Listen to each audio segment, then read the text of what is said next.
Good afternoon. Welcome back. I hope y'all had a great lunch. My name is Steve Picard, and it is my privilege and pleasure to be the Master of Ceremonies for the Arena today. I'm a member of the organizing committee for Los Angeles Catholic Bible Institute. This is a program, thank you out there, CBI, thank you. Catholic Bible Institute, this is a program of biblical formation under the direction of the Office of Religious Education for the Archdiocese of Los Angeles in partnership with Loyola Marymount University. So you can get more information about this wonderful program. I believe there's some names and numbers on page 72 of your program book, or you can drop by the ORE, Office of Religious Education booth in the exhibit hall. Tell them that Picard sent you. All right, and then make it so. I have a couple of announcements. Let me refer you to the rules and regulations of what goes on at Congress on page 7 of your program book. And the one I want to bring to your specific attention is right at the top, that by your attendance at this event, you are granting your permission to be filmed, videotaped, audio taped, and everything else. And that is especially true here in the arena. And why? That's because everything that goes on in the arena this weekend is being live streamed via internet to the world. So I just want to give a shout out to Joyce and Patrick, a couple of my classmates who are somewhere in Virginia. Thank you for tuning in. For those of you in the arena, here's the deal. You could be on camera at any time, okay? Maybe not up here on the big screens, but Director Linda in the back has 4 monitors that she is watching all the time, because we have 4 cameras all around the arena. And Linda is deciding what image to put up on the screen. Now that most likely will be an image of our speaker, but times like this, it could be an image of anybody out there, any of you. So if your heart is feeling blessed and happy, let your face know. For those of you that are feeling just a little sleepy, I don't know why you would, because we put the best speakers here in the arena every single time. And especially after lunch, we put the very best in here. But if you are feeling a little, you might want to get up to the very top row. Okay? It's a little darker up there, but also the cameras aren't going to look that direction. Just a word of warning. Seriously though, we are in need, new announcement here, we are in need of ministers for Holy Communion for the Mass here in the arena tonight. So if you are a Eucharistic minister at your parish, please consider volunteering to help us out here in the arena. And what I would ask that you do is, after the workshop, if you would turn yourself into the sacristy, which, just follow my pointing here, it's at the west entrance, near the west entrance of the arena. The sacristy is back there off the hall. There's a table there. Would you present yourself to the sacristan and let them know that you are a Eucharistic minister and you are here to help? If you do that, I'd be really appreciative. At this time, I would ask your kind permission to allow me to voice a prayer on our behalf as we begin this workshop. Let us begin in the name of the Father, and of the Son, and of the Holy Spirit. O God, you are kind and merciful.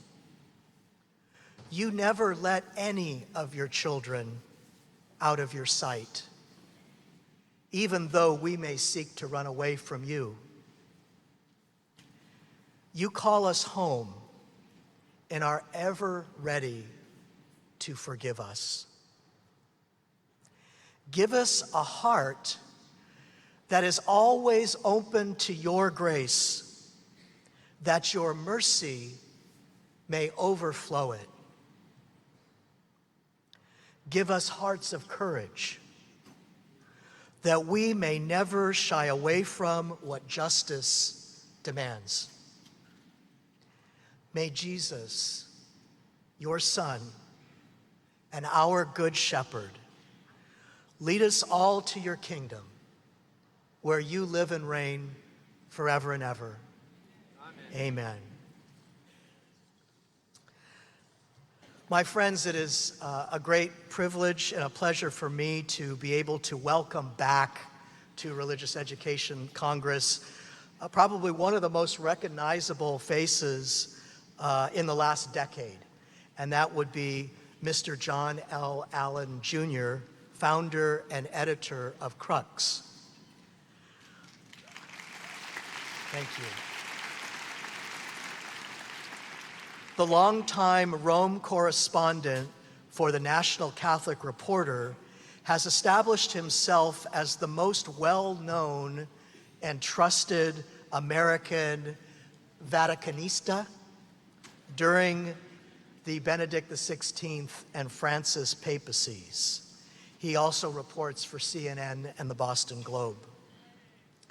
In addition to overseeing Crux, Mr. Allen is a frequent speaker at Catholic gatherings around the United States and abroad.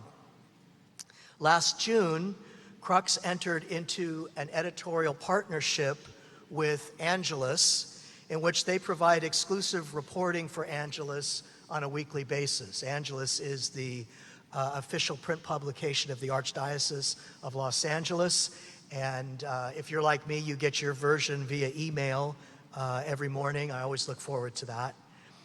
Over the past year, Mr. Allen's job has gotten, well, let's say, a bit more interesting.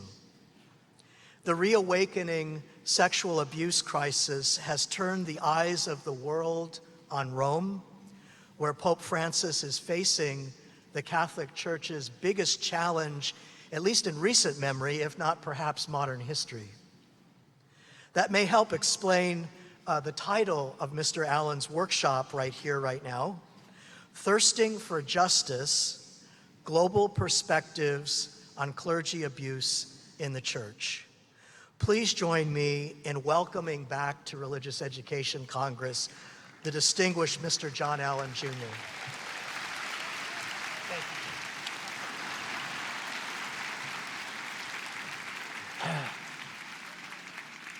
Hello, Congressisti. How are we all today? Listen, those of you who have heard me before know I start this way every year, and apologies for the redundancy, but as I like to say, this keeps being true, and so I'm going to keep saying it until it stops being true, and that is, I absolutely love the Religious Education Congress.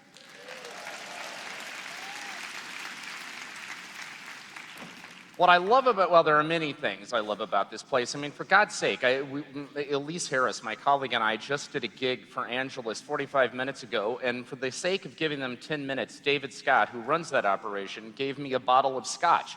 What is not to love about the Religious Ed Congress? But what I love most about it is the positive energy in this thing. I mean, listen, my experience over the years, and think about the years I've been covering the Catholic Church. I mean, I've been doing it more than 20 years now for my sins. I was in Rome in 2002, 2003, when the sex abuse crisis exploded in Boston and rippled across the country. I was in Rome in 2009, 2010, when it exploded in Ireland and rippled across Europe. And here I am again in this latest wave. In between, there have been stories of heartache and scandal and controversy and division and petty politics and on and on. And what I find about the Congress is that two things are true.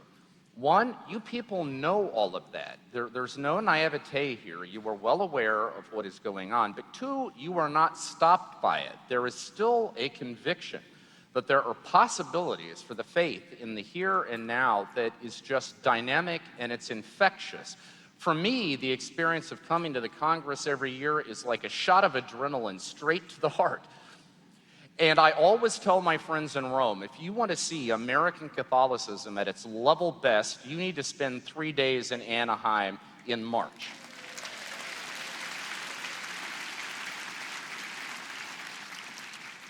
Now, for those of you who have to give talks once in a while, I really recommend this to you as a rhetorical strategy, by the way. Always start by flattering your audience. Right? You know, if you do that, you can usually get away with murder, and we are going to test that theory here today. Because I've been asked to speak on a topic that is utterly uncontroversial. You know, nobody's heart rate ever accelerates when thinking about this. And of course, it's just a barrel of laughs to think about, too. And that is, of course, the clerical sexual abuse scandals that have been such a cancer in the life of the Catholic Church, really for more than 30 years now. Let us remember that the first Catholic priest in the United States to be criminally convicted of the sexual abuse of a minor was Father Gilbert Galtha in Louisiana in 1985. 1985. That's how long we have been living with this. I was a junior in high school in 1985, and I'm a 54-year-old man today, and here we are. I want to do everything I can to try to tell you where I think we are with this crisis, the work that still needs to be done, and so on. But I'm a reporter, fundamentally. It's my job to bring you the news. So let's start with today's breaking news. Because there is actually news on the clerical sexual abuse scandals today. Today at noon Rome time, meaning about 4 o'clock in the morning here, so you get a dispensation if you weren't up for this, Pope Francis accepted the resignation of Cardinal Riccardo Ezzati, the Archbishop of Santiago in Chile. Now, Chile, as you may know, is one of those countries that has been exceptionally hard hit by the clerical abuse scandals. This began a number of years ago with allegations against a very famous and charismatic priest in Chile by the name of Fernando Karadima, who has sort of become the John Gagin of Chile. He is now that country's most notorious pedophile priest. And rippled out from there to sort of grab hold of a number of other prominent officials and institutions in the nation of Chile, so much so that last year in May 2018, all of the bishops of Chile came to Rome for a special summit meeting with Pope Francis, and they submitted all of their resignations en masse. Now, the Pope, to this point, has only chosen to accept 8 of them, but in any event, that's an index of the gravity of the scandal in Chile. Now, the resignation of Cardinal Ezzati has been widely expected for some time because he's one of those figures who has been accused not of the crime of clerical sexual abuse, but of the cover-up. There are a number of victims of Karadima who insist that Cardinal Ezzati was in a position to know about the crimes of that priest and that he took no action. He is also presently being sued for $500,000 for a rape that allegedly took place in the bedroom of the residence at his cathedral. And again, the charge is not that he committed it, but that he knew it had happened and he didn't report it to the appropriate authorities.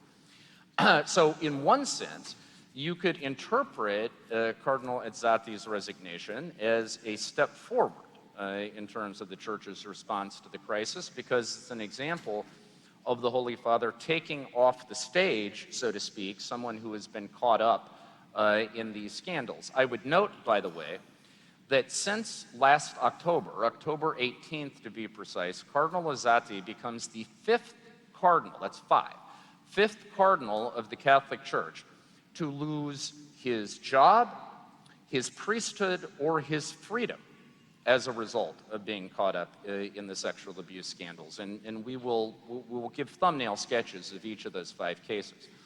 So the case for hope here is this is the Holy Father listening to the people of God, removing someone who is perceived as not having the credibility and the effectiveness to lead recovery. That's the good news. Here's the bad news, and this is why I think this story encapsulates where we are kind of in miniature. The bad news is that the Holy Father didn't simply accept Cardinal Ezzati's resignation.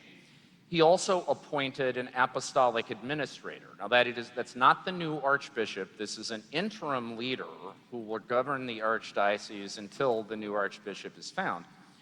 But the man who was chosen for that job is a Chilean by the name of Celestino Aos Braco. And he is known for many things, but for our purposes, the relevant point is this. At an earlier point in his career, Aos was the promoter of justice, meaning the top canon lawyer, kind of the DA, if you like, under church law, for the Diocese of Valparaiso in Chile. Now, that is a diocese which has a seminary that has been very hard hit by abuse allegations. While Aos was the promoter of justice, a number of former seminarians came forward to accuse 5 priests of sexual abuse. Aos conducted a brief investigation, decided there was no merit to these charges, and dismissed them and closed the canonical case. One of those priests has since died, but the other 4 have all been removed from ministry on the basis of credible charges of sexual abuse, and they are all currently under investigation, both civil and canonical. So the apostolic administrator, therefore, is someone who, to put it charitably, has a track record that could be described as troubling with regard to the response to the clerical abuse scandals. In our story on Crux Today, we quoted one of the victims in Chile as describing this as the worst possible decision the Pope could have made. Not someone who is known as being on the side of the angels on this issue. And as I say, this therefore encapsulates, I think, where we are. It is a mixture, the story, ladies and gentlemen, is a mixture of steps forward and steps back. It is a mixture of light and shadow. It is a mixture of remarkable progress made and enormous amounts of work left to be done. And to try to sketch all that for you, what I thought I would do is simply walk us through the events of the last 5 months, because I think each of them in their own way reveal something of the bigger picture. So let's begin in June. It was in June that an accusation of sexual abuse against an altar boy was lodged against then Cardinal Theodore McCarrick. This referred to McCarrick's service while he was a priest in the Archdiocese of New York. That accusation was relayed by Cardinal Timothy Dolan, who is in charge in New York right now. It was relayed by Cardinal Dolan to the Independent Lay Review Board in the Archdiocese of New York. It was deemed to be credible. McCarrick was then removed from ministry by the Archdiocese of New York, pending investigation. And while that investigation was underway, it was suggested to Cardinal McCarrick that he might want to submit his resignation as a member of the College of Cardinals to Pope Francis, which he did, and it was accepted. This marked the first time since 1911 that a member of the College of Cardinals had lost his red hat, that is, had become no longer a cardinal. The last time this happened was under Pope Pius XI. It had to do with a cardinal by the name of Louis Bilot, interestingly, a Jesuit, who was allied with a radical right-wing nationalist monarchist movement in France that Pius XI didn't like. This was, therefore, the first time any cardinal has lost his red hat as a result of the clerical abuse scandals. As the McCarrick investigation began to unfold, other charges came forward. They involved not merely this first accusation, but they also involved multiple reports of sexual misconduct with adult priests and seminarians, and also at least 2 other cases of sexual conduct with a minor. As a result of that, in early February, immediately before Pope Francis convened a summit of presidents of bishops' conferences from all around the world, former Cardinal McCarrick was expelled from the clerical state, meaning the colloquial word for that is defrocked or laicized, meaning he's not only no longer a cardinal, but he is no longer a priest. This was, of course, the first time a cardinal of the Catholic Church has been laicized.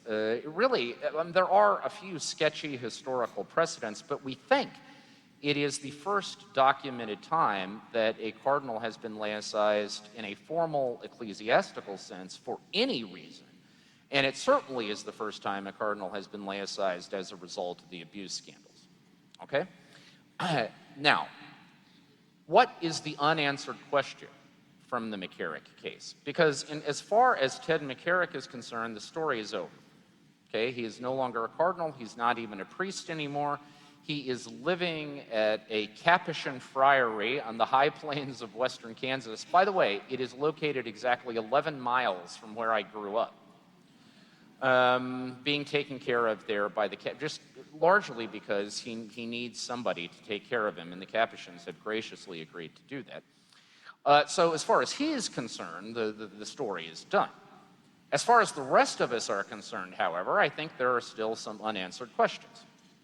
And the main unanswered question would be, given that there were persistent rumors about sexual misconduct surrounding First Archbishop and then Cardinal McCarrick, how is it that he was able to rise the ladder of power in the Catholic Church? How was it he was able to remain there for more than 2 decades without someone taking a hard look at what was going on?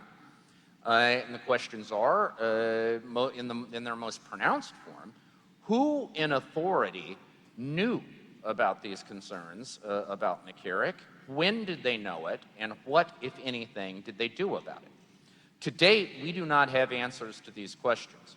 You may know that last fall, the leadership of the American Bishops' Conference, Cardinal Daniel DiNardo of Galveston, Houston, and your own Archbishop Jose Gomez of Los Angeles, the president and vice president of the conference, respectively, went to Rome for a meeting with Pope Francis, where they asked the Pope to authorize an apostolic visitation, basically a Vatican-backed investigation to try to get to the bottom of who knew what about McCarrick and when. The Pope declined that request, basically telling DiNardo and Gomez that if he did that for the United States, he would have to do it every place.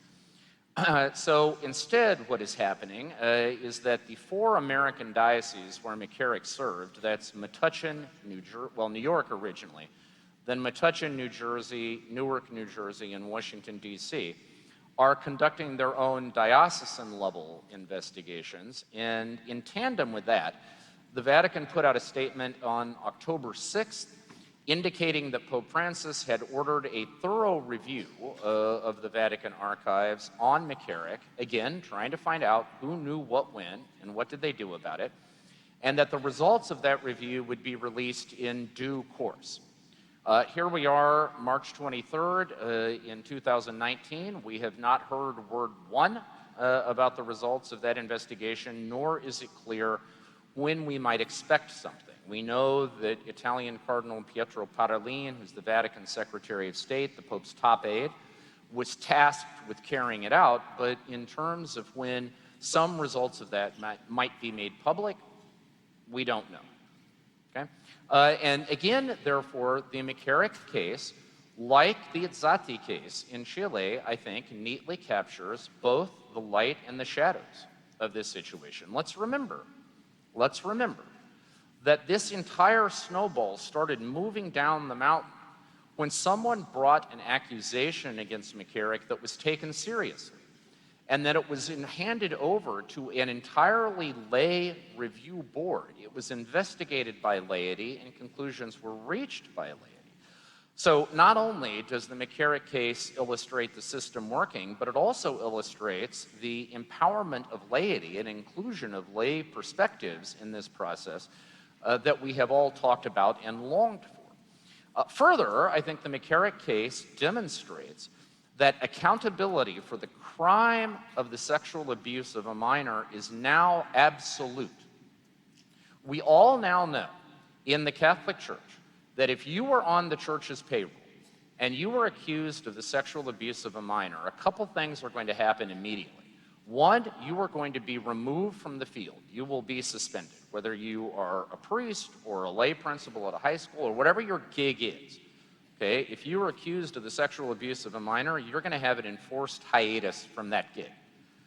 Second, an investigation is going to be launched. And if that investigation is deemed to be credible, you are going to be out of work. If you're a priest, you are probably going to be out of the priesthood. And that information will also be transmitted to civil prosecutors, police, etc. Okay? And what the McCarrick case puts an exclamation point on is that accountability for the crime of sexual abuse now applies at all levels of the church. You know, for a while, there was a sneaking suspicion that it might apply to rank and file priests, but maybe not the big dogs, right? Well, we now know even if you are a prince of the church, you will be subject to that kind of accountability. And the McCarrick case also, however, neatly illustrates the work that still has to be done. Because while we now have strong accountability for the crime, we do not have equivalent accountability for the cover-up. Okay? We know what the process is to investigate a cleric who has been accused of sexual abuse. We do not know what the process is to investigate a bishop or other superior who has been accused of covering it up. And the reason we don't know, ladies and gentlemen, is because there really isn't one. Okay? To skip ahead a bit, that was one of the topics at the Pope's summit in February. It was also one of the topics the American bishops were going to discuss at their November meeting, but were asked by Rome to await the outcome of that summit.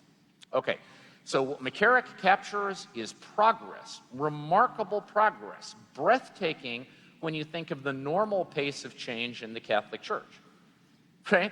I mean, this is the Catholic Church, you know? I cover the Vatican. The Vatican's normal working motto is, talk to me on Wednesday, I'll get back to you in 300 years.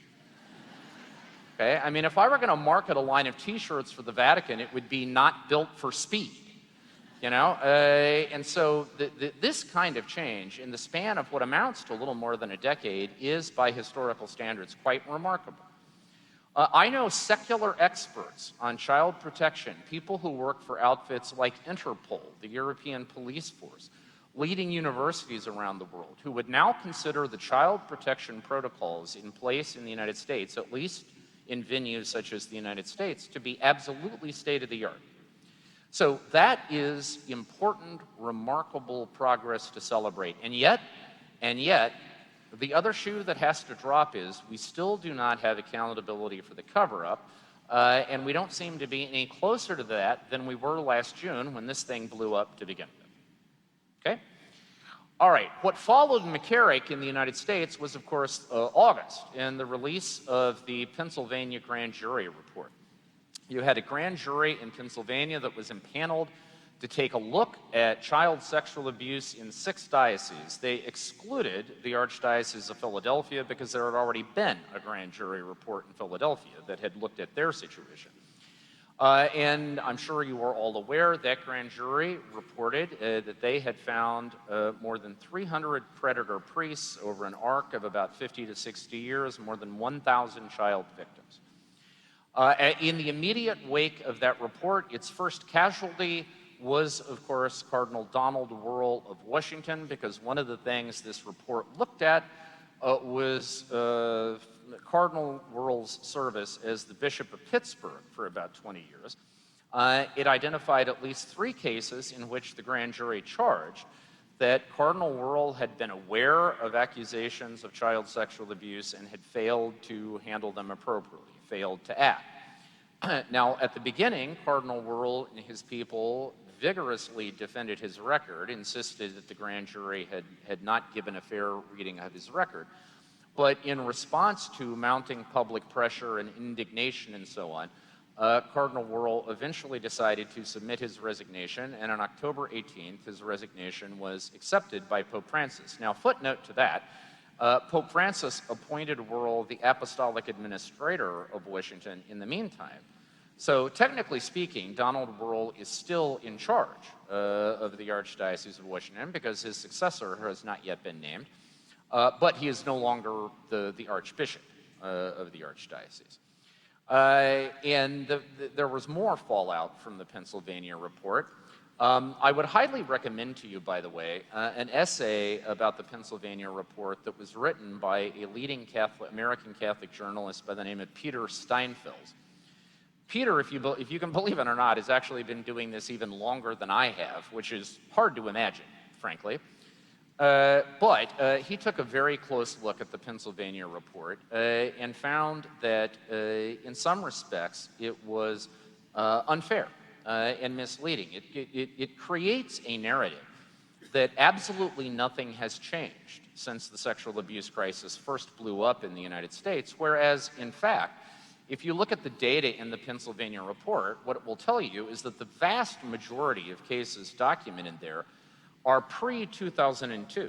That is, they date to the period before the U.S. bishops adopted the Charter for the Protection of Children and Young People in Dallas and began implementing new anti-abuse protocols. In fact, the Pennsylvania report suggests to us that in the main, those new protocols have worked.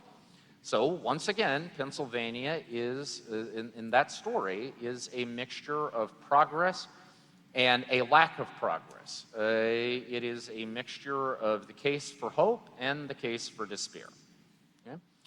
That brings us to the third milestone here, and that is the case of Australian Cardinal George Pell. Cardinal Pell was for a number of years the Archbishop of Melbourne in Australia. He was then the Archbishop of Sydney. And in 2014, he was appointed by Pope Francis as the very first secretary for the economy in the Vatican, basically making him the tip of the spear for the Pope's attempts at financial reform. Cardinal Pell, in 2017, it emerged, had been accused of what the Australians call historical sexual offenses. Basically, there were a handful of charges, two of them dating to something he allegedly did while he was the Archbishop of Melbourne in the sacristy of the cathedral. He is alleged to have sexually assaulted two altar boys there. Another charge, which was eventually dismissed by prosecutors, had to do with an incident in a swimming pool when he was a priest in the Diocese of Ballarat many years before. This fall, Cardinal Pell was put on trial for those charges relating to the sacristy in the Melbourne Cathedral. The first trial ended in a hung jury. Reports are that the vote in that jury was around 10-2 to acquit Cardinal Pell, that is, to find him not guilty. However, under Australian law, that was not sufficient, and so prosecutors decided to retry the cardinal. That trial took place in December. That jury found Cardinal Pell guilty. It was a unanimous vote to find him guilty. Now, under Australian law, there was a very strict gag order on all of this, so that gag order was only lifted on February 26th. That's when the news made the round, or was it the 16th? It was the 26th. It was right after the Pope's summit. So that news, of course, made the rounds of the world. Cardinal Pell continues to insist on his innocence. A hearing on his appeal of this conviction has been set for June 5th and 6th. In the meantime, once this conviction was announced, Cardinal Pell's bail was revoked. He was sent to prison. A week or so ago, he was sentenced for this conviction. He was sentenced to a total of 6 years in prison, and he is currently in solitary confinement in an Australian prison. He is spending 23 hours a day by himself. He's allowed out of his cell, and this, of course, is at least justified as being for his own protection because of how pedophiles are often treated in general prison populations. And we are all awaiting the outcome of his appeal. I think it is premature right now to draw conclusions about what the George Pell story tells us. I will tell you this, as someone who has followed this story very closely from the beginning, I am deeply skeptical about the case against Cardinal Pell. I think if you read the details of what he is alleged to have done, which involve being the archbishop of a major archdiocese at your central Sunday liturgy, and at the end of that Mass, peeling off inexplicably from the procession, unaccompanied by anyone, which if you know anything at all about church life, you just know that's staggeringly improbable that would have happened. Walking into a sacristy of the busiest cathedral in Australia in the middle of the most packed liturgy of the day and finding the sacristy completely empty, except for the two altar boys he's alleged to have abused, committing that abuse with the door open in the full sight of a public corridor outside, and doing this while still vested in his alb, his cincture, and his stole. There's an Australian priest by the name of Frank Brennan who is a very liberal guy who has clashed with Pell repeatedly over the decades. He's like the Richard McBrien of Australia in some ways. And even Frank Britton has written an essay for The Australian saying that anyone who knows the life of the church would have a very hard time regarding these charges as thinkable. And perhaps, his conviction may have something to do with the fact that a strongly negative climate of public opinion has been created in Australia around the Catholic Church generally and Cardinal Pell specifically. We will see when the appeal is heard and another look is taken at this evidence. We'll see what the eventual outcome is going to be. Either the George Pell story is going to end as a great tragedy for obviously for Pell personally and for the church in Australia, if the evidence in the end appears to be credible, that is, there appears to be a real basis for his conviction, then it becomes a second McCarrick case, and the question will become, who knew about these charges against McCarrick? When did they know it? Why didn't they act? If, upon examination, it turns out that the case against Pell is not convincing, that it doesn't hold water, then, of course, we are going to be left to ask about the prospects for a fair trial in a kind of lynch mob environment. And by the way, that's not my language. That was the language of Justice Peter Kidd when he sentenced George Pell. Justice Kidd acknowledged that there had been a kind of witch hunt, lynch mob mentality created around this case, which, as he put it, has nothing to do with real justice. So, we will see. We will see. In the meantime, another cardinal was just recently convicted, in this case convicted not for the crime of sexual abuse, but for the cover-up. This is Cardinal Philippe Barbarin of Lyon in France. Cardinal Barbarin is, because of his office, the highest-ranking Catholic cleric in France. I mean, historically speaking, the Cardinal of Lyon is the primate of all Gaul, and therefore even higher than the Cardinal Archbishop of Paris. He has been accused of having known about charges of sexual abuse against one of his priests and failing to report that to the proper authorities, which is a crime under French law. He and 5 other priests were accused. Now, initially, the prosecutor in France opted not to bring forward this case because she didn't believe there was sufficient evidence to sustain a conviction. However, under French law, the victims of an alleged crime have the right to insist that a trial take place anyway. So they did. The trial was taken place. 5 other priests were acquitted. But Cardinal Barbarin was convicted of 1 count of failure to report, and he has been given a 6-month suspended jail sentence, which makes him the most senior Catholic official anywhere in the world ever to be convicted, not for the crime of sexual abuse, but for the cover-up. Now, like Cardinal Pell, Cardinal Barbarin has insisted that he is innocent. However, in the meantime, he submitted his resignation to Pope Francis, and it's been accepted. So there will be some kind of transition in Lyon.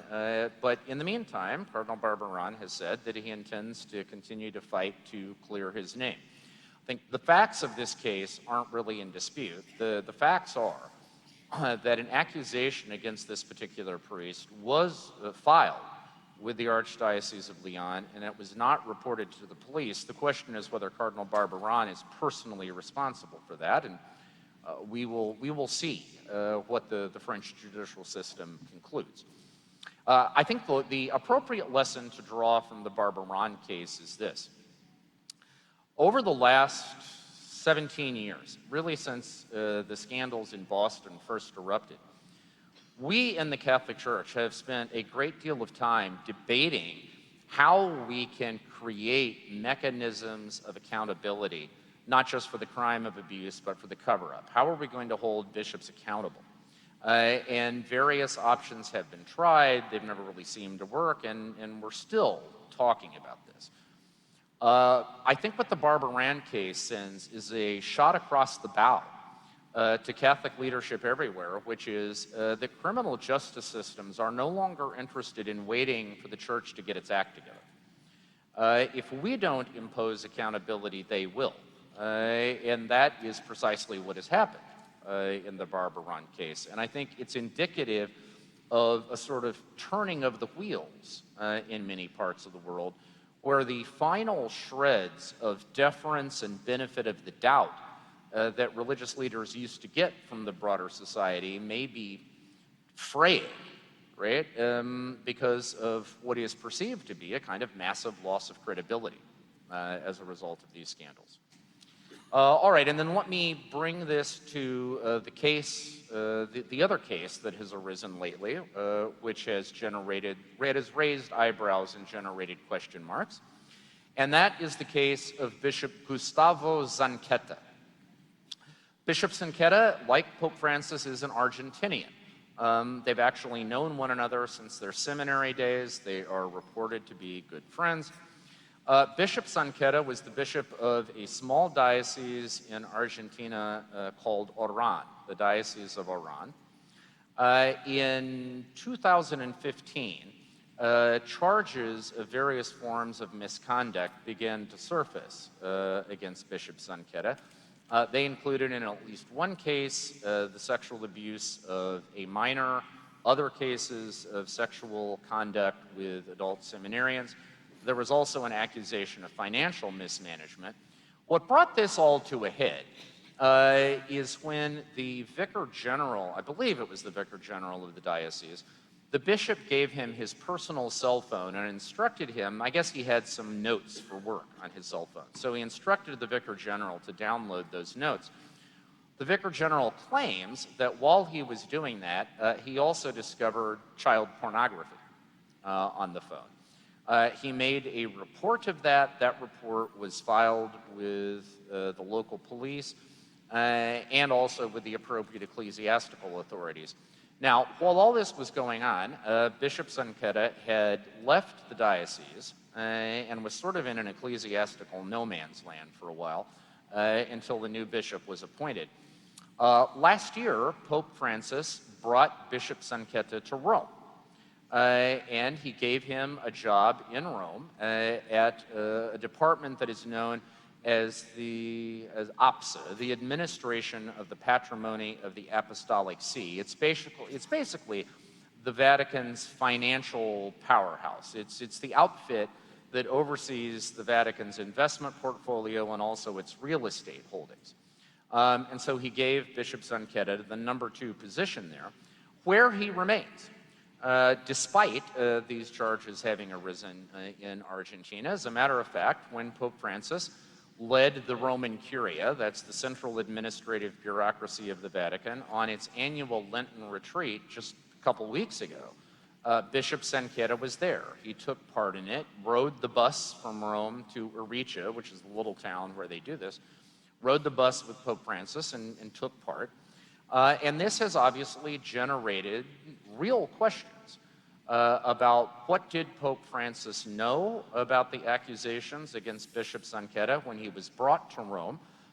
A Vatican statement a couple months ago claimed that the Vatican did not know anything about the abuse charges, but that has been contradicted by a letter from the diocesan tribunal in Oran, which was sent to the Vatican significantly earlier than that. Now, the question of who saw it is another one, but in any event, the Vatican was in a position to know. And so it's not clear how this story is going to shake out. And I would add that this, to some extent, piggybacks on another aspect of the McCarrick story, which I'm sure many of you may know. A former papal ambassador in the United States, an Italian by the name of Carlo Maria Vigano, publicly accused Pope Francis of knowing about the concerns against McCarrick in June of 2013 and not having taken action. So the scandals we have lived through in the last several months have raised questions not merely about the Church's overall response, but also about this Pope's personal response to the scandals. And I think at this point, if you were to talk to most survivors of abuse, most reformers on this issue, they would tell you that the litmus tests now are, A, whether Francis provides the promised transparency on McCarrick that was vowed last October, but to date has not yet been delivered, and what happens with the Zenketa case. I think many of the survivors and the reformers would like to see Bishop Zenketa return to Argentina to face the criminal justice system there. We will see how all that plays out. So all of this, I think, illustrates the point I made at the beginning, which is that we are in a paradoxical best of times, worst of times situation, ladies and gentlemen. On the one hand, there is enormous heroic progress in the church to celebrate.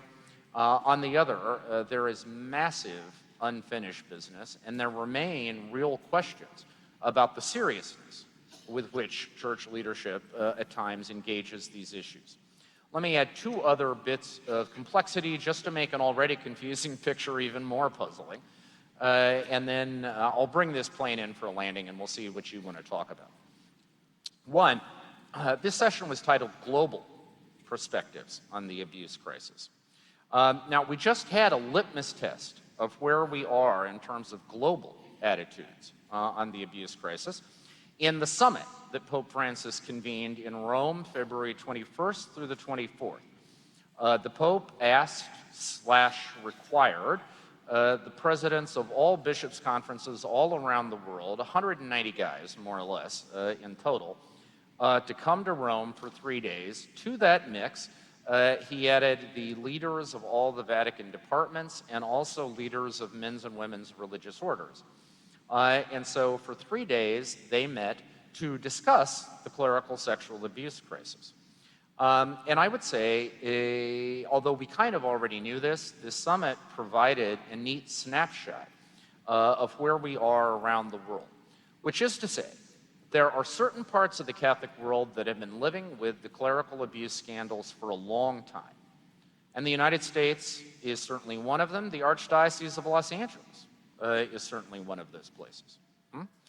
However, there are other parts of the Catholic world, probably the majority, where the clerical sexual abuse crisis as we know it has never happened, has not arrived. Now, I don't mean by that there aren't a small percentage of priests engaging in the sexual abuse of minors. Human nature being what it is, I presume that is fairly universal. But what I mean is the crisis as we have lived it, right? Lawsuits, public protest, negative media coverage, clamor, ferment, right? Demoralization, crisis in the pews, and on and on. In that sense of what the clerical abuse crisis means, it has not arrived in much of sub-Saharan Africa. It has not arrived in many parts of Latin America, Chile, of course, being a towering exception. It has not arrived in most of Eastern Europe. It has not arrived in the Middle East. It has not arrived in most of Southeast Asia. And for that matter, ladies and gentlemen, it has not arrived in Italy in the Pope's own backyard. And in those places, you can often still find very senior churchmen who do not have the sensibilities that church leaders who have lived through this for such a long time would have. I mean, when the summit began, my colleague Elise Harris from Crux is here with me today. I mean, she knows this very well because she did many of these interviews. When that summit began, you could still find bishops from Africa or from Asia or from the Middle East or from Eastern Europe who were saying, you know, this really isn't our problem. You know, we get that this is a problem in the United States and in Western Europe, but we don't really have this, and we have other priorities, and we sometimes wish that we could talk about something else, that there wasn't all of this attention on a problem that doesn't really involve us. Now, if there was one message that came through loud and clear from that summit, it was that that is a fantasy, and a dangerous fantasy at that. That the phenomenon of clerical sexual abuse, just like sexual abuse writ large, is global in scope, okay? So I think the takeaway from the Pope's summit would be this. If you are an American, if you have been living with this in your bones for 17 years, you're tired of all the talk, you're tired of apologies, you're tired of the rhetoric of contrition, and you want to see concrete steps taken, you want to know what's going to be done, this summit, to be quite honest with you, did not do much for you. It didn't deliver much by way of concrete new policy initiatives. What it did do, however, I think, is that if you are a bishop from those parts of the world where the abuse crisis has not yet arrived, you left that meeting knowing that putting in place strong child protection policies is now part of the standard job description of what it means to be a Catholic bishop, no matter where you come from. And I think for Catholics in those parts of the world, therefore, this summit did deliver something positive. It is perhaps at least the beginning of the creation of a global consciousness about this issue and a reasonably uniform global standard. Okay, final bit of complexity. I have said a couple of times now that the massive unfinished business from this crisis is accountability not just for the crime, but the cover-up. Okay? Now, the question is, we already know that civil justice, criminal justice systems are not going to wait for the church. They're doing their own thing. But I think we, as the people of God, expect accountability not just ad extra, that is, not just from the police and the DA. We also expect accountability in our own house, right? If a bishop has knowingly concealed the crime of sexual abuse, it's not just that we want to see him in jail, we also want to see some kind of ecclesiastical sanction. We want a message from the church that that is intolerable, right? Now, question, how are we going to get it? Okay, and this is the much debated question of the moment.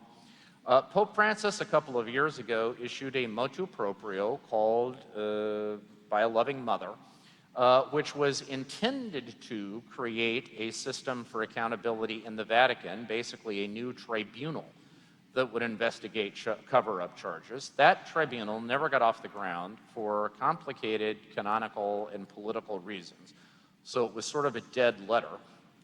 The U.S. bishops tried to get at this issue last fall. When they met in November, they were set to vote on a new proposal for accountability, for at least for bishops in the United States, that would have involved creating an independent, that is both legally and politically independent, lay body whose specific mandate would be to investigate charges of cover-up, not the crime, but the cover-up, and then to look into it, and then to make recommendations to Rome for appropriate sanctions. Because, of course, in the Catholic system, okay, there's no middle level of authority, really. I mean, every bishop's direct relationship is to the Pope, right? The Pope is, in a sense, the superior of the direct superior of all 5,300 Catholic bishops in the world, which is obviously completely impractical. Footnote to that, by the way, I just said we have 5,300 Catholic bishops today. Do you all know how many Catholic bishops we had at the time of the Second Vatican Council in the 1960s? Anyone? The correct answer, ladies and gentlemen, is 2,200. So we have gone from 2,200 to 5,300, which just goes to show you we may have a priest shortage, but we sure as hell do not have a bishop shortage. Okay. We're doing just fine on that front. So the question, how are we going to do it? The U.S. bishops had in mind creating this independent lay panel that would make recommendations for punishment if they thought charges of cover-up were justified. The bishops were asked to wait in adopting that plan by the Vatican's Congregation for Bishops until this summit took place in February. The odd thing about that is that there was really nothing that came out of that summit that would bear upon what the U.S. bishops should or shouldn't do anyway, because, as I said, this summit was really far more for people who have never dealt with the sex abuse crisis before. This was like Crisis Management 101, not the advanced class, okay? But in any event, so they were forced to sit on their hands, and they will revisit this issue at their June meeting, their summer meeting. Right now, the Bishops' Administrative Committee, which is the body that kind of runs the conference in between big meetings, is contemplating what to do. The alternative that came up last November, and it looks like that this alternative may be the way they end up going, is to try to revive the metropolitan structure. That is, an archbishop like Archbishop Gomez here in Los Angeles is considered to be the metropolitan archbishop for all of the smaller dioceses around LA, right? So he would be the metropolitan, for San Diego would be a good example. He would be the metropolitan archbishop of the Diocese of San Diego. And the idea is, if there is an accusation of cover-up against the bishop of one of those smaller dioceses, it would be investigated by the metropolitan archbishop. If there is an accusation against the metropolitan himself, it would be investigated by the senior metropolitan in the United States. And if there's an accusation against that guy, it would go directly to the Vatican. Okay? And the idea is that this is a traditional structure within the Catholic Church. Therefore, it's a little bit easier to make sense of in terms of church law. You wouldn't have to amend church law necessarily to make this work, and you wouldn't have to create a new body. The criticism that is made against it is that, well, but what that amounts to is bishops policing other bishops, which is what got us into this mess in the first place. And so, which way the bishops end up going remains to be seen, but that is what is being debated right now. Cardinal Blaise Cupich of Chicago is, in some ways, the architect of this proposal to revive the metropolitan structure, and Cardinal Cupich would probably be seen as Pope Francis's closest ally and confidant in the United States, so that is a good indication that this is at least going to be taken very seriously. Okay? So to return to where we began, ladies and gentlemen, it is a lie that the Catholic Church has done nothing about the clerical sexual abuse scandals. It is a false narrative that has been generated by people who perceive either a personal or a professional or a pecuniary interest in doing so. The truth of it is the Church has made enormous strides in a short arc of time, and we ought to celebrate that. On the other hand, it is also a lie to suggest that we are seeing light at the end of the tunnel, that we are about to turn the corner, or that this story is almost over.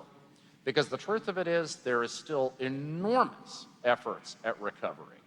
And that recovery is not merely structural and political, although that has to be involved.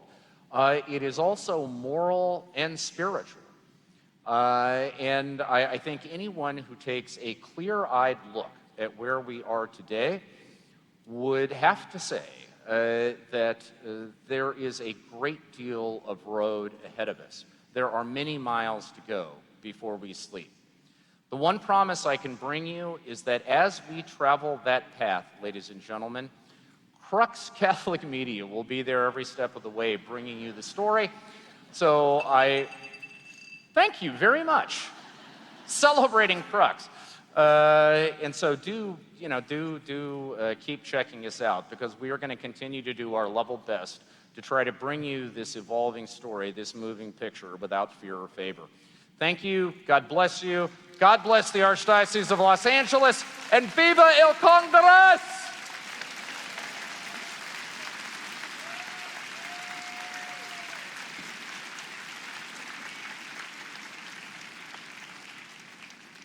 Now, by my watch, that gives us about 20 minutes for questions. I don't know if we have microphones anyplace. Oh, yes. Yeah. So if you've got questions, please queue up here at the microphone. I will do my best to answer them. I may not know the answer to your questions, but ladies and gentlemen, I work in American TV where total ignorance is never a bar to talking about anything. I see no reason why it should stop us today. Yes, ma'am.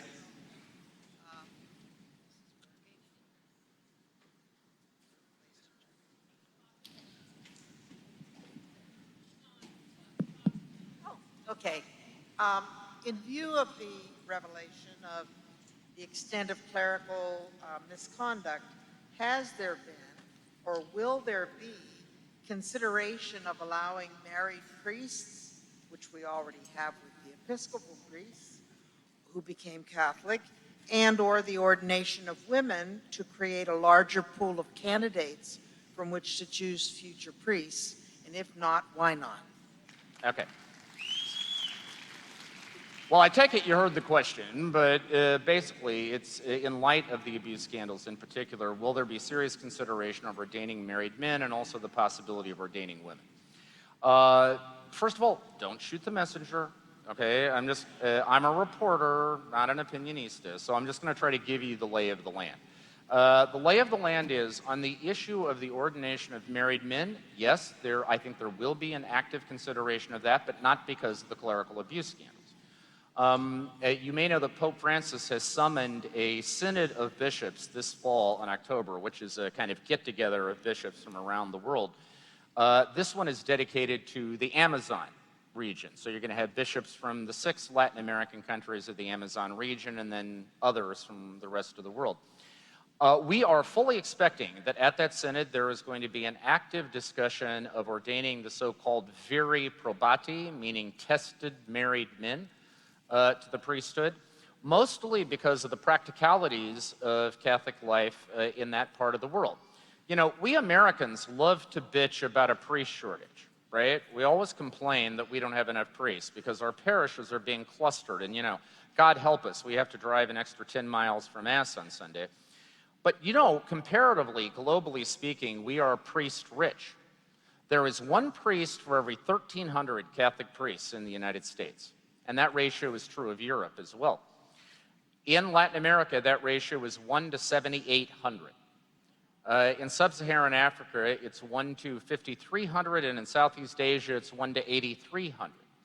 However bad the priest shortage here may be, it's infinitely worse in other parts of the world. In the Amazon, you have a lot of isolated rural communities that are lucky to see a priest once every 3 months. You know, a guy's got to ride a donkey and then take a canoe and, you know, and go up a mountain. It takes forever. And you're talking about indigenous populations, and the supply of priests who can celebrate the liturgy in that language is not infinite. And in those places, it is just obviously impossible to maintain ordinary pastoral life, you know, relying on an entirely celibate clergy. So bishops from that part of the world have long floated the idea of the viri probati. We know it's going to be on the agenda. But as I say, not as a response to the clerical abuse crisis, but as a response to the practical pastoral realities in their backyard. As far as the ordination of women, Pope Francis has said now 3 times that the ordination of women to the priesthood is not on the table. He said that door has been closed by St. John Paul II, and it's not going to be reopened. He is still, of course, considering a proposal for the ordination of women to the diaconate. A report on that subject was put on his desk more than a year ago, and what he is or isn't going to do, we don't know. And by the way, trying to predict what Pope Francis is going to do, I really don't recommend it. You know, unless you're really interested in heartburn and, you know, the heartbreak of psoriasis, it's not a good use of your time. So I don't know. You know, now the Pope has talked about a broader empowerment of women as part of the fix. You know, this Pope is a ferocious critic of clericalism, and he's talked about the empowerment of women as an antidote to that. What exactly he has in mind, though, is still a little fuzzy, because honestly, he has had common sense opportunities to empower women, many of which he has passed on. Like one of his own advisors said, he has this kitchen cabinet of 9 cardinals from around the world who advise him on stuff. You know, one of his closest people in the Vatican suggested he should create a companion council of lay advisors, half of whom could be women. No reason not to. There's no theological issue with that. Hasn't done it. So, you know, the answer is stay tuned. I don't know.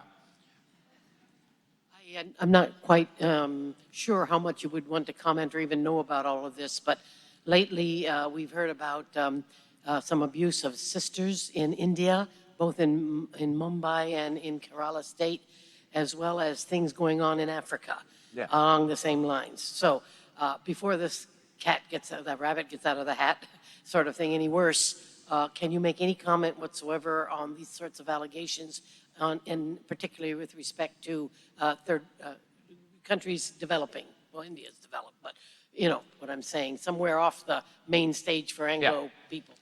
Okay, so the question has to do with the sexual abuse of nuns, religious sisters around the world. And there, of course, have been some reports about that recently. You mentioned India and parts of Africa, and that's perfectly true. I would just point out that at the National Catholic Reporter, and I'm not saying this for bragging rights, but it's just a fact, that we covered this story back in 1999. We broke the story of 5 reports prepared, internal reports prepared by orders of religious women who served in Africa, documenting cases of sexual abuse of nuns by clergy. And some of them were just heartbreaking. I mean, cases in which a nun had been made pregnant by a priest who then compelled her to have an abortion, things like that. And the Vatican acknowledged the problem at the time. So this is not a new discussion in the life of the church.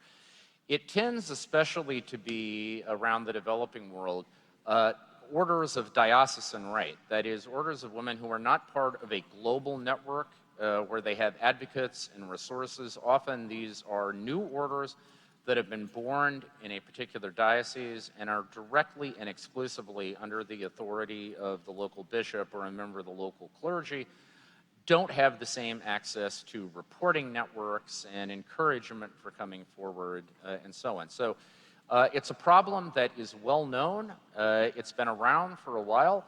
I know the UISG, the International Union of Superiors General, which is the global network group for superiors of women's religious orders, is launching a new task force around this precisely to try to make sure that appropriate reporting mechanisms are created, that somebody goes around and takes a look at these communities, somebody objective, just to sort of monitor what's happening in these places. And I think that, assuming that happens, it would be a very welcome development.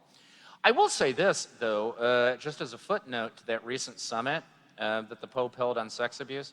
I think one of the interesting developments is that for the very first time at a Vatican meeting that any of us can remember, the UISG, which again is the nuns group in Rome, there's also the USG, which is the group for priests and brothers, okay?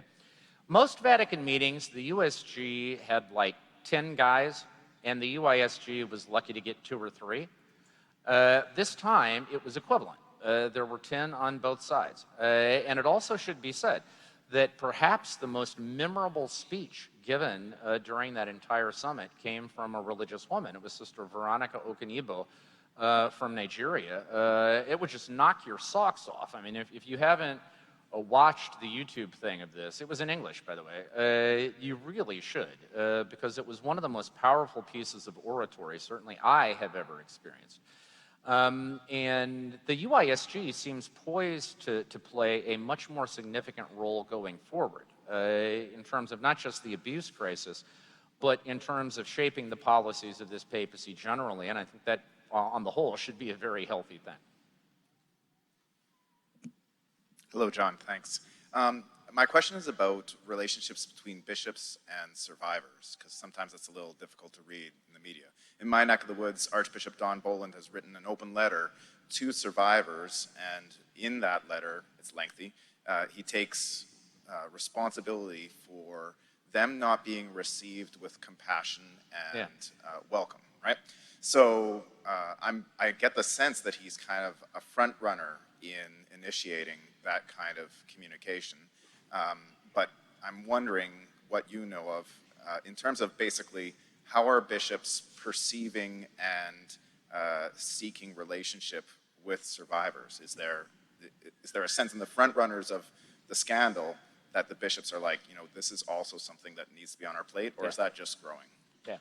So the question is, how are bishops seeking and cultivating relationships with abuse survivors? Look, here's the thing. Remember what I said. There are 5,300 Catholic bishops in the world. The idea that these guys all do the exact same thing all the time is just, a fantasy. I think the answer is some bishops have been very aggressive and solicitous about trying to develop these relationships. Others not so much. I think it also depends on what neighborhood you're in to a very great extent. I mean, I think it would be a very rare American bishop these days who doesn't spend a significant portion of his time meeting with abuse survivors. A, they're more likely to come forward. B, the American church now has protocols for this kind of thing. I mean, they have guidelines and so forth. And C, I think a bishop would just perceive that to be a basic part of his job description. In other parts of the world, this just isn't the case. I mean, you will find bishops from other parts of the world who honestly don't believe they have any victims. And I think the one thing you could point to from this summit is that we spoke to a number of them who came back saying, well, I guess I should look for some when I get home because maybe they're there, I just don't know about it, right? I think a related problem here, in terms of hearing the voices of survivors for bishops that's often tough to navigate, is what kind of survivor, are you going to be talking to? I mean, do you want to talk to that quiet person who is interested in reconciliation and healing? Which I think many of them would perceive to be a pastoral priority. If somebody comes, no matter how they've been hurt by the church, if they come to you and say, look, I've been scarred, I would like to be healed, I don't want to lose my faith. I think, a bishop takes that seriously, or should.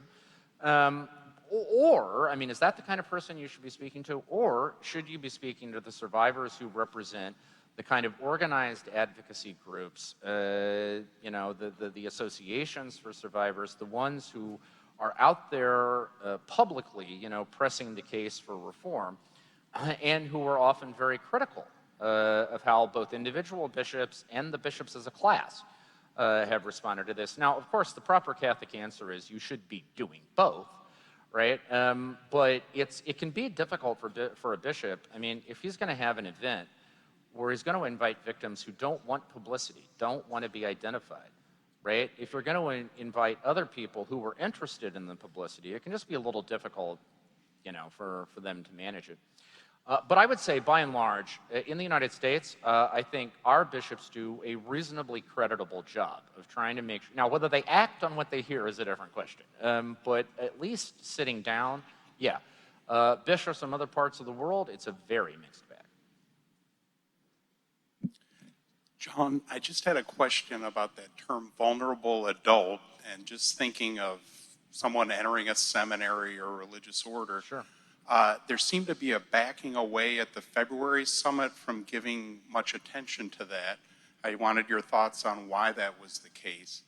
And do you think we would ever see a kind of independent bureau where a young seminarian, a novice, could actually talk to someone if they have concerns? Honestly, the gentleman is asking about the abuse of vulnerable adults, and would we ever see a bureau or an office where a seminarian or somebody in formation, or maybe just a young person who works for the church, right, who is vulnerable to somebody in authority, could come and discuss their concerns and their experiences. That's actually a really good idea, which, to be honest, I have not heard before. I think you are right that at the summit, there was an effort to draw a really sharp distinction between the sexual abuse of minors and the sexual abuse of adults. The idea being that the sexual abuse of minors is of a greater moral magnitude, right? And also not to drain focus from what was supposed to be, and some people have said that in the wake of the McCarrick case, I mean, there's a risk of this too, right? Because although McCarrick faces at least 3 allegations of sexual abuse of minors, there are much more numerous allegations of sexual abuse of adult seminarians and young priests. And we shouldn't just be dismissing that as if it's morally irrelevant, right? What I would hope, you asked, should there be a special office? What I would hope is that religious orders and dioceses around the world who are responsible for the formation of seminarians, novices, and so forth, are building a kind of monitoring and reporting function into, in a way, you shouldn't have to have a special office for it, right? It should just be part of the normal life of that outfit. Most religious orders, to their credit, have adopted fairly strong protocols. But eternal vigilance is the price of liberty. It's not enough to point to a piece of paper and say, see, we have policies, right? You have to see how those things are actually lived. Yes, sir. I have a 2-part question. First one is the difference between laicized and defrocked, what those differences are, if any.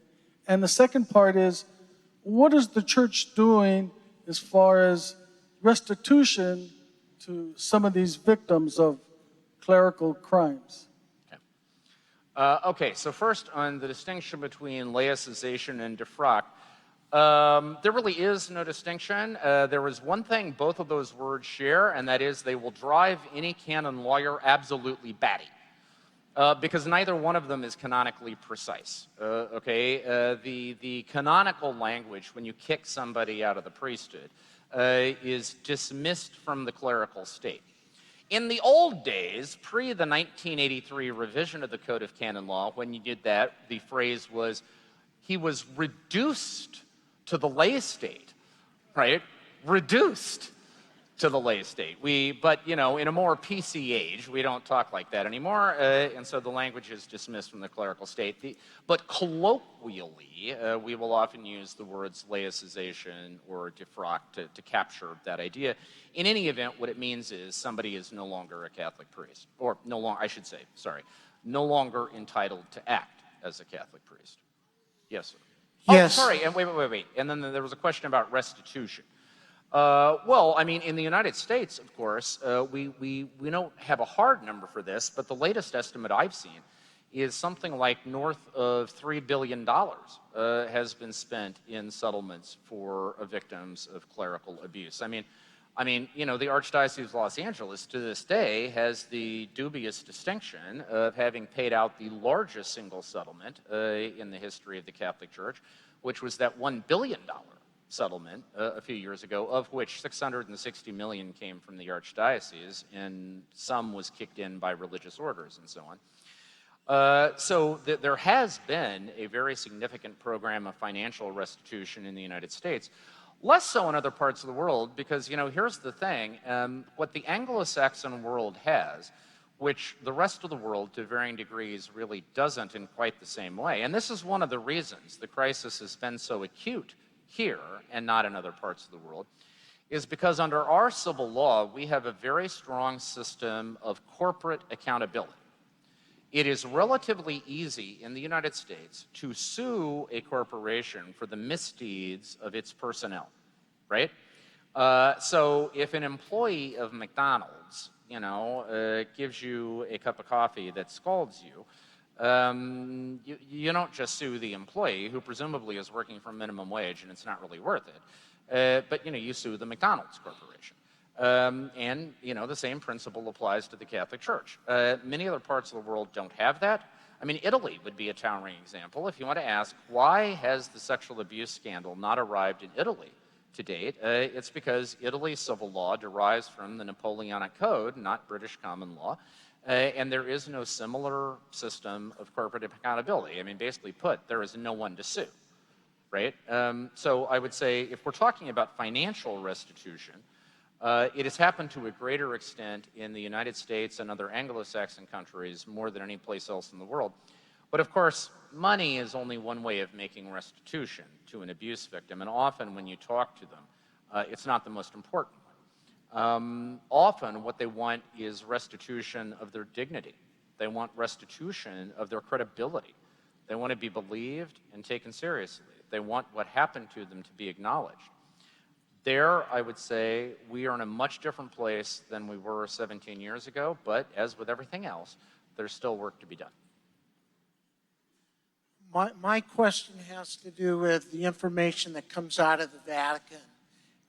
Lately, Greg Burke, head of the press office, and his assistant left just like that. Were they fired, or were there a lot of conflict with this whole issue of abuse and the finance office? Right. So the question is, in December, it was actually the day before Christmas, wasn't it? The Pope's spokesman, a veteran American journalist by the name of Greg Burke, good friend of ours, and another good friend of ours, Paloma Garcia Ovejero, Spanish, who is Burke's number 2, in running the Vatican press office. They both resigned, and it seemed to sort of fall out of a clear blue sky. And the gentleman's question was, where did that come from? Were they fired? First of all, no, they were not fired. Greg is somebody I've known for a great deal of time.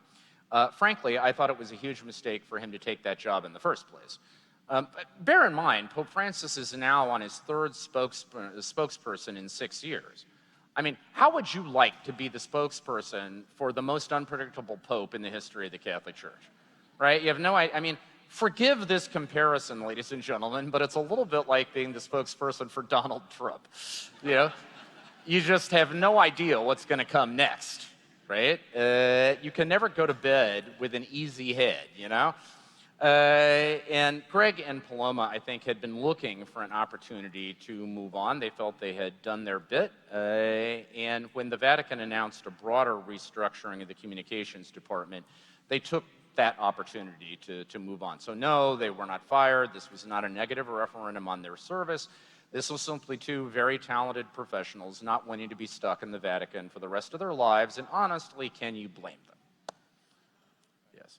Hi, I'm a Catholic at a non-Catholic Christian university, so I have a lot of friends, family, and even fellow students that always ask me questions about the church. And All right.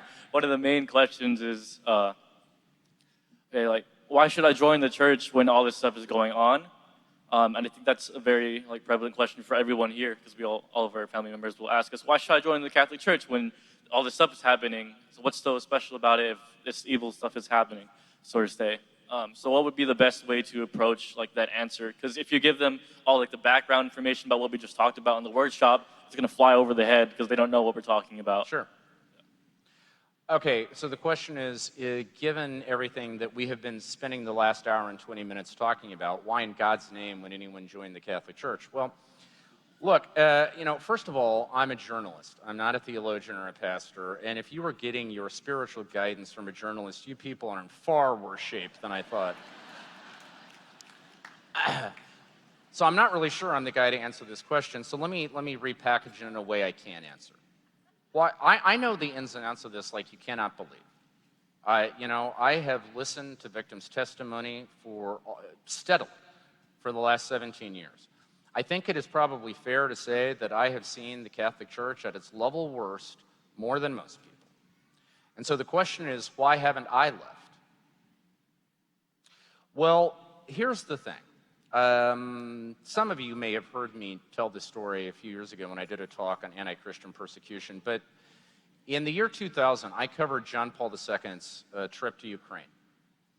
And I met a young woman whose grandfather had been a Greek Catholic priest, one of the Eastern churches in communion with Rome, who had been arrested under the Soviets and crucified upside down on a prison wall for the crime of refusing to recant his loyalty to the Pope.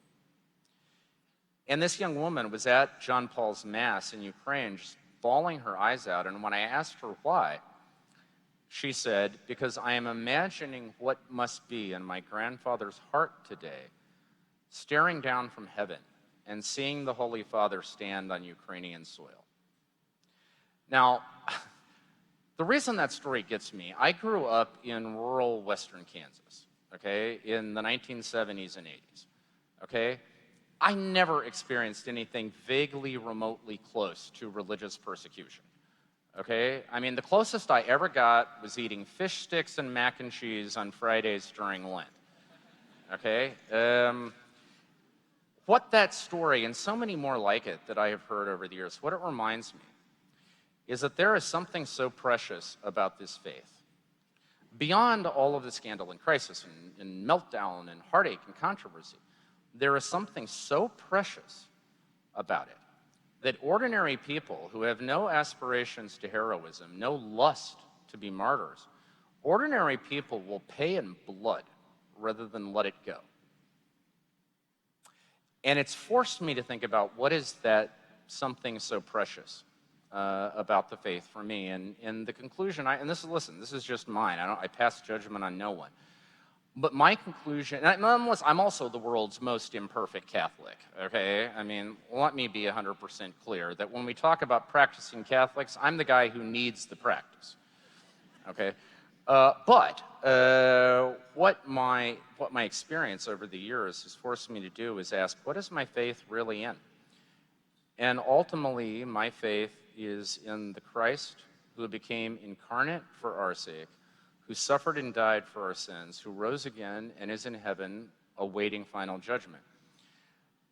And I believe that this is the community he called into being. Because it's a community of human beings, it is a mixture of shadows and light. It has always been thus and ever shall be.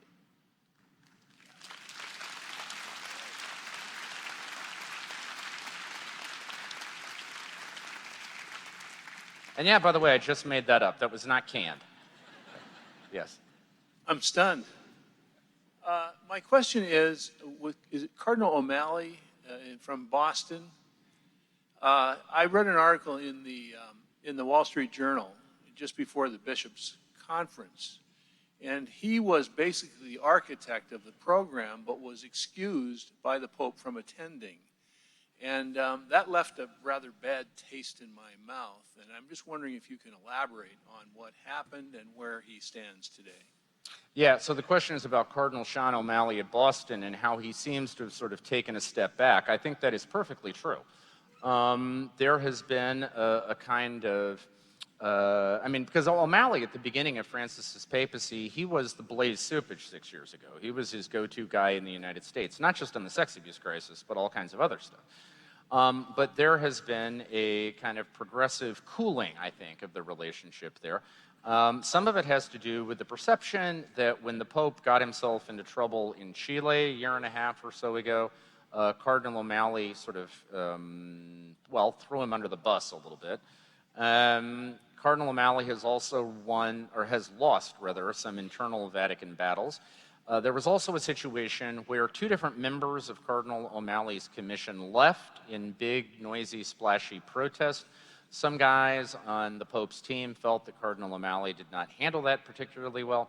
But in any event, for whatever reason, setting aside the rights and wrongs, it would not be accurate to say Cardinal O'Malley is out of the game at all, but he's not the quarterback of the team anymore, the way he was 6 years ago. On the sex abuse issue, I think it is very clear that the Pope's go-to guy now is Archbishop Charles Scicluna of Malta, former Vatican prosecutor. He was the guy in the Vatican who brought down Father Maciel, the founder of the Legionaries of Christ. He is now the public point person of this campaign, and O'Malley is playing more of a behind-the-scenes role. I know we need to get out of here, so we'll take these final two questions quickly. John, can you just maybe give us a rundown of the various theories that would get to the root cause of this scandal that have been proposed? And maybe at the top of that list, could you start with the one that you think might be finding the most traction or resilience among the laity? Okay. So theories about the root causes of the scandal, well, they are legion. One of the unfortunate things, in my view anyway, is that so much public discussion about how we got here, right, that is the causes, not so much the remedies, but the causes, has unfortunately, like everything else in American culture, become politicized, right? And so the left has its familiar staple of theories and the right has theirs. On the left, you would typically find people talking about the exclusion of married men and women from the priesthood. You would talk about an exaggeratedly hierarchical authority system in the church. You would talk about clericalism. The right has their own theories, which has to do with the collapse of moral standards in the priesthood in a particular way, a lack of a critical edge when it comes to homosexuality in the priesthood and policing, basically a lack of policing whether priests are honoring their vows and the promises that they made when they entered the priesthood. I suspect there is probably a degree of truth to all of those things. I suspect that no one ideological prescription about this is correct, but here's what I also think, okay? I think it is an interesting intellectual exercise to ponder what the root causes of this were. And we obviously need to get around to figuring that out because no solution is ever going to be lasting unless we know how we got here in the first place. But in the here and now, right now, this minute, I am less interested in a learned treatise about the root causes of the abuse crisis than I am in knowing what the hell the Vatican knew about Ted McCarrick and when it knew it. And I don't think you need a comprehensive explanation of the dynamics, of the crisis to be able to see that a failure of transparency on fronts like that simply is not going to take us anywhere, right? So we're going to, and the answer to your question is, we are going to continue to debate what caused this for a long time. I mean, there's a debate still about what caused the Protestant Reformation, right? And I think this is somewhat like that, okay? But that doesn't mean that our common sense solutions have to be put in a deep freeze until we figure out those loftier questions. Okay, last question. I've always had a concern why I never hear about a priest having to go to jail, meaning when these cardinals or bishops move the priest from one parish to another when they quiet things down, why they didn't think, well, hey, if they go to jail, it might keep other priests from, deterring them to the problem. So the question is, why haven't bishops gone to jail for doing that? Yeah, we don't see people, every day we see people going to the jail. Well, that brings us to the failure of accountability. We've seen one cardinal who just got a jail sentence, although it was suspended for the cover-up. That's Cardinal Barbarin in France. I suspect we will see others. Cardinal Lizzati, who just resigned today, has been subpoenaed by the prosecutors in Chile, who were very aggressive. And it looks like he is going to be indicted for failure to report, and he could well end up spending time in a jail cell, just like his successor, Cardinal Larrazaris, who faces similar kinds of charges. So your point is a good one, and it would send a powerful signal. I would just offer you the George Pell case as one note of caution about resisting rushes to judgment until all the facts are in, because obviously you cannot remedy one justice by committing another on the other end of the scale. We will see what happens. Ladies and gentlemen, I want to say, as always, I do not want this to be the end of our conversation. You can always reach me on the Crux site. That is cruxnow.com, cruxnow.com. If you go to the About Us tab, you'll find me. My email address is there. If there's ever any way I can be of help to you, let me know. I would also remind you that Crux's annual crowdfunding campaign gears up next month. And so if you read Crux for the for what a latte and a scone here in Starbucks would cost you, you can help keep us afloat. We would be deeply grateful. Thank you. God bless you. And God willing, see you next year.